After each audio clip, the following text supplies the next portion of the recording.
Hey, I'm Allison Hare. If you're new to this podcast, welcome.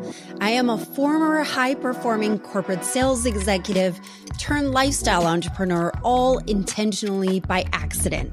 In other words, I left my job last year on purpose, but I didn't have a plan. I'm figuring it out as I go, and boy, has it brought some adventures towards clarity. And I guess you could say I've always been a late learner. And speaking of this show, Late Learner, this podcast promises to bring you new ideas for a new way of thinking. And when your brain lights up like that, it's bound to open new possibilities and new truths for you. So again, welcome. I'm so glad you're here. And this episode has got two big announcements, so you came at the perfect time. So, story time. So I was at a yoga class, and of course, the music was yoga-y. You know, it's the standard yoga class, and everyone was on our mats in a circle, and the yoga instructor, his name was Dimitri, would prompt us and adjust us where needed. Well, while we were instructed to be in the position where, the position where your legs are over your head, I think it's called the plow pose.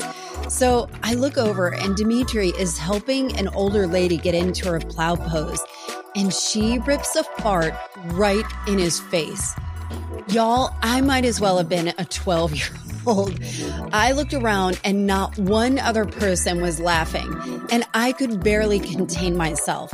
It is like the worst nightmare achieved. You know what I mean? Like when you're in those situations, the last thing you want to do is rip a fart in somebody's face out loud. And I would have imploded first. You know what I mean? Like I would rather have imploded. But so why am I telling you this story?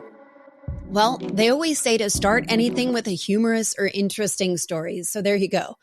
Okay, so it has been a while since I've done a solo cast. And today, like I said, I've got two huge new announcements.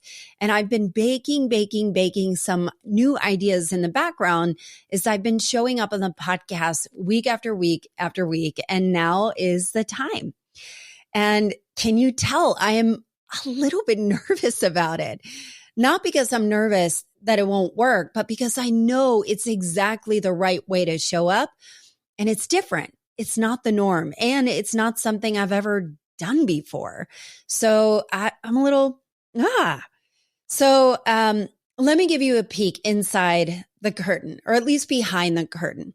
If you are one of my favorite humans on earth, and by that means you listen to every episode where you can. You are late learner fans, and you feel compelled to share what you learn here in your own circles. And you may have noticed that there wasn't a new podcast episode last week. And that hasn't happened in 4 years since this podcast has been in existence. So where did it go? Did I just up and quit without warning? Have I thrown in the towel? What's going on? Now, listen, this podcast has definitely been on a journey. You know, it's had 4 names, many new rounds of cover art. It's iterative. It evolved. And it's not really the same show it was when it started. And I'd like to think that I've gotten better as an interviewer, as a storyteller, a content creator. I mean, just from the sheer practicing of producing year after year after year without missing a week. But the truth is, when I look at the analytics behind the podcast, there are times when I see some great growth. And there are times when it seems to be going backwards or just staying stagnant. And as a podcaster, you always want to be growing. And there are times when I am fully lit all the way up by the conversations being sparked on this show and in your lives. And in fact, every single episode I release is because it is so groundbreaking and just so spark-worthy. Is that a word? Like it just is like a burst of like new information where it's like, oh my God, yes, I can't wait to share this. And there are times where I am bearing my heart and sharing game-changing ideas and these ideas literally change the way you live for the better, or having some of the most pivotal, life-changing guests on. And it feels like maybe it's silent out there. And so sometimes I ask myself, Am I talking to walls? Do you hear me? And, do you care enough to reach out and let me know or tag me in your posts? And sometimes it can be crickets. And not that this is a huge surprise. I listen to a ton of podcasts where I passively listen and I don't engage with the host to tell them how moving the content is.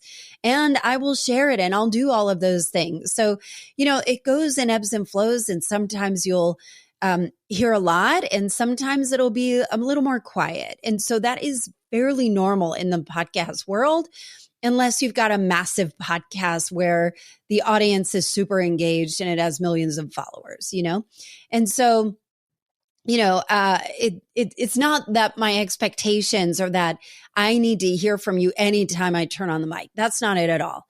Sometimes I really do. And I love it and I'm grateful when you reach out. And sometimes it's, I just don't hear. And so any podcaster will tell you that any show will have its ebbs and flows. And there are times where I look around and wonder, what the hell am I doing this for? It's a lot of work. Does it even matter? And every time this happens, 100% of the time, as if perfectly delegated by God himself, I will get sweet messages out of the blue talking about how much this podcast matters to them. Like this note from listener Erica Peters. She wrote me, I really have referenced your podcasts about parenting so many times in the last few weeks. I owe you a contribution as you're obviously delivering a ton of value for me and my friends. I love that. Thank you, Erica. It means so much to me. But let me give you the inside scoop here.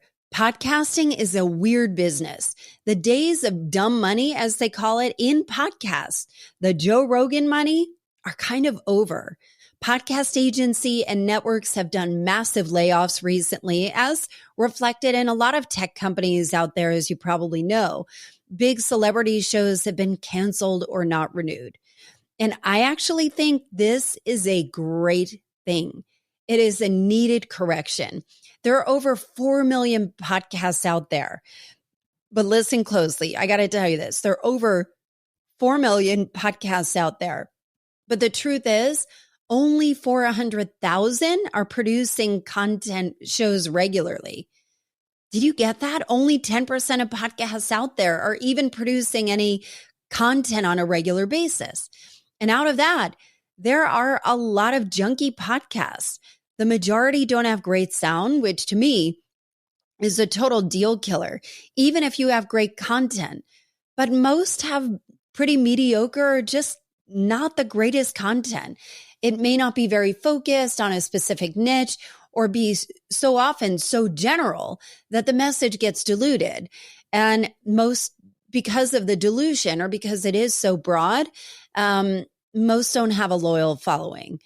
And it can be disheartening. And it's actually very easy to publish a podcast.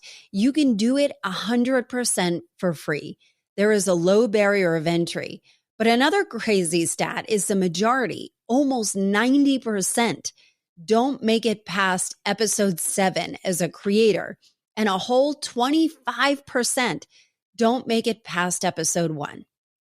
Not that this is to sound bleak or discourage you from having a podcast if that is an aspiration for you. But to me, this is, and I don't mean this to be so depressing, obviously. So stay with me. Again, I've got some announcements. This will all make sense. But to me, this is a great opportunity for the cream to rise to the top, to be laser focused on creating great content for a very defined audience. And for me, in this podcast, it takes me a bunch of time to produce it, to do the research, to book great guests. And sometimes the guest schedules don't line up with my publishing schedule or if I'm in a series. So it may come out later than I would want or scramble for other relevant content to publish every week. All the editing, any special clips, writing the show notes, figuring out the search engine optimization for the titles and shows. It will take me hours and hours every week just to get an episode out there. And it's a pretty simply produced show, not to mention the bane of my existence, promoting the show. finding the clips that will be great sound bites, and then editing video, which is something that definitely makes me want to jump out a window. Getting promotional assets together, figuring out where to publish it, hashtags, tagging the guests, sending the assets to the guest, and trying to make it easy for them to publish on their socials. And not to mention my weekly blog, which I send out an email on Thursdays with personal updates that always has an insightful invitation to help the reader implement something new and intentional in their lives. There's a lot of creative brain power that I invest in this podcast and my blog, my community engagement, and trying to offer opportunities for you to tell me what you think, what you like, how it changed you, what you want to hear. And it's a lot, as you can see or hear, or maybe even hear from when I kind of lay it all out. Sometimes I don't even think about the work that goes behind it because there's so much passion that the work is diminished, but I had to really take a good hard look at all of the things that I'm doing. And I'll tell you, my blog, this is where I hear from you the most. And I've been publishing weekly for almost 2 years. And after all of this time, I have a 50 to 60% open rate week after week, which is kind of unheard of. And I'm so grateful that you're interested if you're signed up on that list. Usually 10% is hitting it out of the park. So 50 to 60% every week has just been a thrill for me. And so many of you reply to the emails and tell me how it hits you, or you may share something that's going on in your life. And I absolutely love connecting with you in that way. And I actually was so blown away by the feedback that I started compiling your responses in kind words into a gratitude file.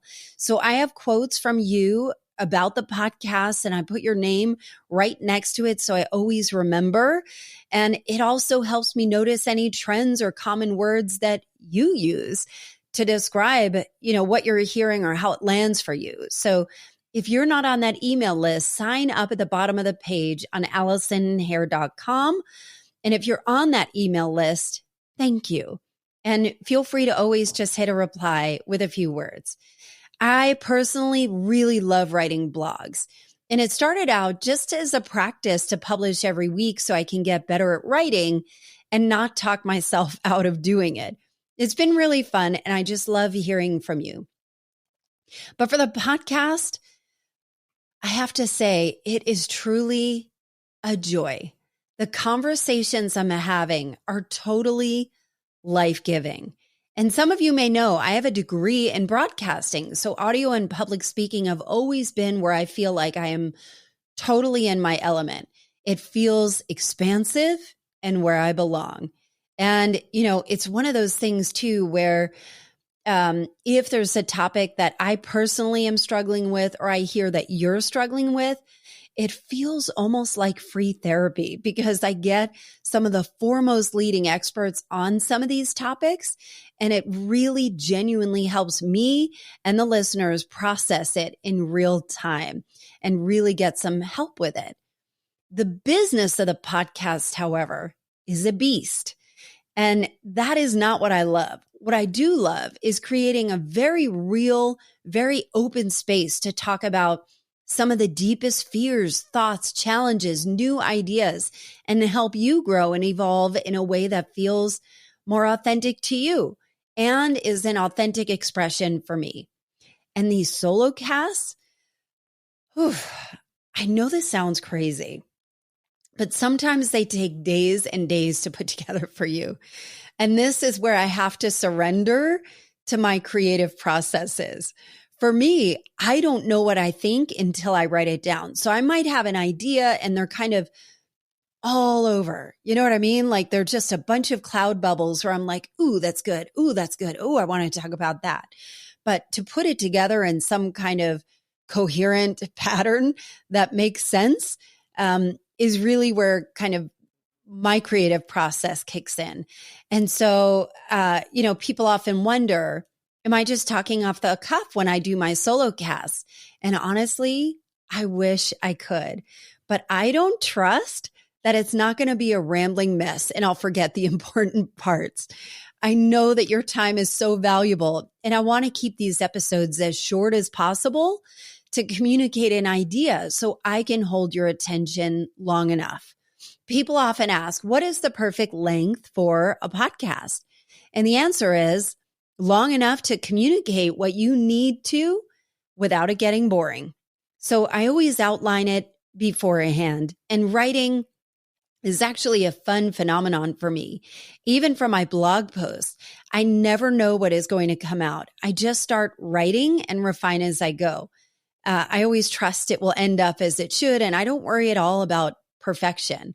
And the same for my solo cast. Once I start, I just write, and all of a sudden, the ideas form in a fully robust way. There, you can see a consistent theme without running all the way off the rails. And it's actually really cool to witness that process in me because it wasn't always there. It's something I always had inklings of, like I think it was over 10 years ago. I used to have a music blog, and I would interview and promote emerging artists. And so I would go interview people like Amos Lee and the Civil Wars and Mark Sibilia and just all these incredible musicians, Tony Luca and Arrested Development. And I would start writing, and the writing to me back then was like, it was painstaking. Like, I don't know if you're a writer or if you feel like you're not great at it. And then I started to find a rhythm where I'm like, I used to actually go on a run, and I would run around Piedmont Park. It's it's like the Central Park of Atlanta.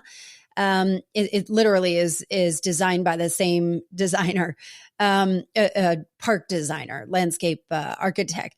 And I would go run, and it would write in my head as I ran, which was so cool. Like, you just don't know until you figure out what would you enjoy doing, maybe something you haven't done before, and just try things. I think I really love what Seth Godin always says. He says, like it really is just the practice, and people assume that they have writer's block, but there's no such thing as writer's block. You just are afraid it's not going to be good enough. But if you write enough, then enough good stuff will come out. So that's kind of the story on that. So I don't worry about running out of ideas at all. And more often the way it unfolds is I write out is something I wouldn't have predicted, but it works and becomes more of an authentic expression and representation. I just trust it. So anyway, if you have creative aspirations or live in this world of creative expression, I hope this is interesting to you, and I hope you try it. Let me know if you do. Trusting the process is very real and something I'm continuously thanking my spirit guides on. And I've actually been challenged often to just open the mic and talk. And maybe one day I'll get there, but I have made some decisions about this podcast. For one, I want to make sure that anytime you decide to share your time with me, you are going to be rewarded tenfold. I mean, why do you come here? My guess is that you're hoping to learn something new or learn a different perspective to help unlock something in your own life. The top rated episode, when I looked at my analytics in terms of listen through rates, meaning people have listened almost all the way through, when I look at my analytics, was the 2-part podcast with Matt and Megan Heather. One was on Matt's harrowing journey into sobriety, and the second was Megan's journey helping her husband get sober. And wow, you guys were really interested in that. And personally, I think that many of us are worried that someone we love is struggling with addiction, if not ourselves. So you leaned all the way in. And y'all love when Cindy Robinson comes on and talks to us about parenting. It's so counterintuitive, but when it's explained, it makes all the sense in the world. And it actually gives you hope where you might have felt at the end of your rope. That is kind of where my vision for this podcast lives, of they're just magic everywhere, honestly. And there are new ways of doing things or different ways than conventional thinking that can unlock so much for us, especially when you might feel stuck or burned out. And so having hope and having that is really where the premise of Late Learner has always lived. And, a lot of it is through the lens of culture and kind of deprogramming some of that. And so you're also interested when I share about my personal life too, especially leaving my job and going on this odyssey and stretching any ounce of courage I might be able to muster in a new way. And so I appreciate your support. I can't tell you how many people have leaned all the way in, and I got flooded with messages from men and women saying, oh my God, I wish I could leave my job. I just can't. I just can't. I have kids in private school. I don't, I have the car, the house, whatever. I just can't. And so I kind of love being a champion where, and again, my mission is not to have people leave their jobs. My mission is to have people find fulfillment where they are. And if that is part of the purpose and part of the journey, then so be it. I'm cheering you on. And if it's not, that's okay too. But here's the truth. This podcast, Late Learner, is not an NPR podcast with a team of 40 people working on it behind the scenes. It's just me scotch taping the episodes together as best I can and hoping that it resonates.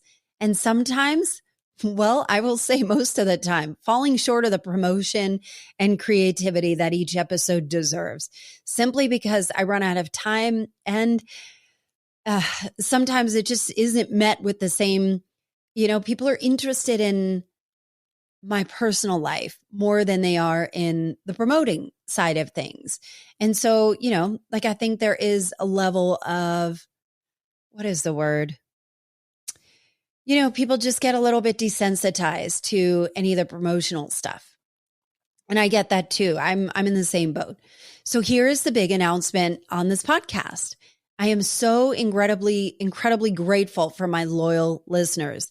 You have shared these episodes, you talked about these ideas in your own circle, and very often change the way you live for the better. You've told me about how these episodes hit you, and there's nothing that warms my heart more. I joke that it's like porn to my ears when I hear you talking about the ideas of my podcast in your own communities. And sometimes people will come up to me and they're like, oh my God, I'm so used to hearing your voice in my car, but you're like right here, or they'll say, oh my God, that episode about setting boundaries, that really changed me. Or that episode about mental rest. I told all my friends about it. And to me, I'm like, I might as well have birds and stars in my eyes. So I am looking to grow this show even bigger and have more impact and reach, because I believe that these ideas are groundbreaking, change-making, and lane-changing. That's how powerful they are. So how do I do that? I want the episodes to be so well produced and thoughtfully executed that you aren't sharing it because I asked you to share it and leave a written review. You're sharing it because you feel compelled to do it. It's so good. You're so moved. It's not a favor to me, but an urgency for you to share these ideas, kind of like a TED Talk. Like you see a title or start listening and think, oh my goodness, I just talked to Denise and Lisa about this. And I know that Ashley is struggling with this topic. I am texting them right now or sharing it on your socials that you were so moved. So I am going to be publishing bi-weekly to give me more time. I know some of these topics are heavy, and I'm adding some fun elements that will add some levity and offer opportunities for you to interact. I've also made some big changes. I got rid of the Patreon account, and I'm even pausing all the ads for right now. I'm making the episodes as tight as possible, around 30 minutes, to make sure that it's still consumable for you to listen to a full episode on your way to drop your kids off at school or drive to work. That is how laser focused I am on making the show even better. As you can see, I am literally cutting off streams of income to put more intentional energy into making Late Learners stand out like a damn shining star. Because you know what? That is what you are. And that brings me to my second huge announcement. So I've been thinking about you and what stands out about this show and what is it that you need the most. Here's what I know. When I listen to some of the most popular podcasts out there, namely Mel Robbins, Glennon Doyle's, We Can Do Hard Things, Jay Shetty, etc., they all have really compelling shows, well-produced, thought-provoking, conversation starters. And then I started to notice all the titles of the podcasts in my feed were how to fix, how to speak up, how to get rid of overwhelm. And I realized that consuming these podcasts again and again and again, even though they are so compelling and they're so interesting and there's research backed by a lot of this. And even, so, everything was, predicated or consuming these podcasts were predicated on the belief that there is something wrong with me, something to be fixed, even stuff I wasn't even thinking about. And it got me thinking, wait a minute, I'm not broken. Why am I looking for more stuff to fix when I don't feel broken? I just feel like I'm evolving and moving into a new space. I have outgrown my container. And, if I'm not broken, neither are you. You are perfect just as you are. And in fact, the brilliant book, I highly recommend you get this book, Mirrors in the Earth by Asia Suler, who was just on my podcast. So you can go back and listen to that episode as well, was the perfect companion. This book, I listened to it on audio to remind me that there is nothing wrong with me or any of us, that we fully belong in this world, among nature, among everybody else. And how do we fit in? And so you have made it. But, when you're thinking about your own life, so I think about outgrowing your container. I think about this a lot. I call it fractures of light. And it is when you have made choices about your life maybe many years ago. Maybe you're a lawyer and you made your choice at 18 and you're like, God, this is a lot of work and I don't know that it's fulfilling, but what am I going to do? Quit, become a dance fitness instructor like I did? It may not be a viable option. And so, when I think about what does life look like on a day-to-day basis where you have made it, where sometimes making it comes with a bad mood and nothing ever feels quite right. You're snapping at your kids, you're fighting with your husband, you wake up bleary-eyed, you do the drop-off routine, you turn it on at work, crushing it at meetings. You can do this in your sleep. You're taking all the names, only to look at your watch and see that it's time to pick up the kids. It's time for the pickup routine. You forget the workout you desperately needed. That's not going to happen today, maybe tomorrow. And you get home, make dinner, rush through homework, and hit your bed exhausted, only to not be able to sleep because for the first time all day, your mind won't turn off. Does this sound familiar? Because I can promise you, I know this life inside and out. And you've done lots of work on yourself, but still, vacations aren't as restorative as you would have hoped. Your shoulders laugh at your massage therapist because here's the truth. It is not that a bubble bath will cure this. Your energy is stuck in a routine that you have outgrown. And I've been there. I know this so deeply. I was so burned out, like the worst kind of burnout, the one that everyone around me could easily see, but I wasn't going to admit because once I admit it, I would have to do something about it. And so I just kind of stuffed it down, right? And so my husband would find me slumped over the keyboard. I'd be crying between meetings and I started having panic attacks, wake me in the middle of the night. And I'd never had them before. And I honestly had no idea how I could possibly escape. I was trapped. But here is the lie I told myself that I see so many people repeat. I can't quit my job because I am shackled to my financial commitments. And you do one of two things. You stay in your job. Maybe you've got a low grade boil or of misery, and you swing the pendulum so far the other way and assume that a different job will automatically fix your high stress, high stakes world that you live in. So, can I let you in on something? This may give you a little hope. We have been sold a bill of goods. Like I said, you are not broken. You have outgrown your container. And I think as the world is kind of waking up to some of these old broken systems, that are kind of exposing themselves in real time in our lives, and you realize, wait, there has to be another way. And listen, aren't you tired of living a lesser version of the life that you're capable of? What if I told you that you could have it all without the feeling of constant overwhelm and endless to-do list?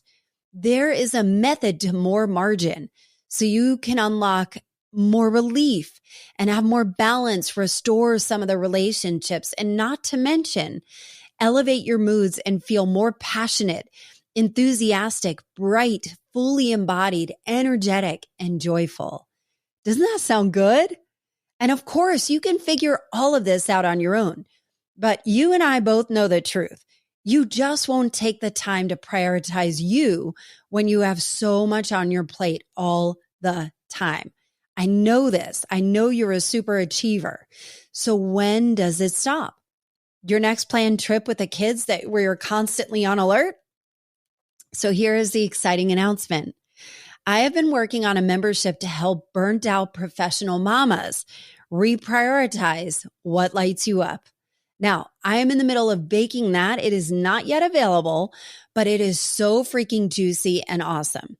And as you may know, I've spent the last year after leaving my corporate job deconstructing all of the programming that no longer serves me and realizing this could be done in another way, one that is accessible to you without necessarily quitting your job like I did.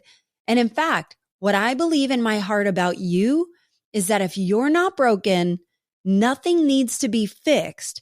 It's just maybe doing some things in a different order and having a support structure to help you get it done. I have created some proprietary frameworks to help you optimize your energy, maximize your relationships, and reclaim your time in a powerful way. And so I have created the Effective Collective. Isn't that clever? A 3-month mastermind that is available as a beta test. So it starts April 17, and I am only accepting 10 qualified applicants. You can apply at AllisonHare.com/collective, and you'll be able to connect with a cohort of powerful mamas. You can get direct access from me for one-on-one support. And honestly, this is one thing I wish I had in the throes of my burnout. Someone to listen without judgment, to help me dream again and have clarity and even more so permission to take new steps. I also have guest gurus that I'll bring in the mastermind and a lot more surprises along the way. And the best part, I am offering a conditional money back guarantee. If you don't see the results in 90 days, you get your money back. That's how sure I am that it will help and make a big impact for you. Not only that, but it's beta pricing, so it will not be offered at this rate again. This is an introductory option to help me test out this framework, make a huge impact with you, and hopefully have some incredible testimonials. And if this is speaking to you, make sure you apply and have a no-risk call with me at AllisonHare.com/collective. And so it's actually thundering out. Does that mean anything? So I've been so public about my journey here. And my friend Renee, who is one of the most delightfully different and wisest friends I know, she asked me a question randomly out of the blue. I don't know where it came from, but it totally hit me like a lightning bolt. All puns intended with the thunder outside. She asked, if you were 80 years old and you look back in your life, what do you hope it would look like? And it hit me like a ton of bricks. I remember I was sitting in the parking lot of a gym in Atlanta about to go in. I could see the sun starting to set and colors paint the sky in the most magnificent and expansive way. And my response to her question was immediate, and I could feel a smile spread across my face. My dream life is right now. I have freedom in my schedule. I get to follow the curious musings I didn't have time to do before, and have a platform to share it and make an impact. I have so much love in my life. My family, I don't talk about it publicly a lot, but my home life is so happy. It is so teeming with joy. And my entrepreneurs that I have a team of entrepreneurs that I've surrounded myself with that only encourage me with my big ideas. And they make suggestions to make them even bigger. So what am I striving so hard for? It reminded me to be present and grateful because I've lived a life of only striving. I don't know any different. And what if I have everything I dream of right now? And that's what I want to give to you. I know you want to feel energized, fearless, and free. You want to boldly live in your purpose and feel an aliveness you haven't felt in years. Your mood is not only lifted, you're lit up from the inside, and everyone you know and love can feel it. You've claimed your brand of confidence. That is the Effective Collective. So again, if this is speaking to you, make sure you apply and set up a call with me to see if it's a fit at AllisonHare.com/collective. Again, it's April 17th. So the time is ticking. Make sure you do this. In the meantime, thank you for supporting Late Learner Podcast and me as a creator. Over the next few weeks, you'll see some changes to the podcast, and I already have some incredible interviews recorded that will turn your neck all the way around. They are so compelling. And if you have any suggestions or comments or feedback, shoot me a DM or email me at allison@AllisonHare.com. As always, everything I have linked or talked about is linked in the show notes. Be good to yourself so you can be better for others. Thanks for listening, and I will see you next time.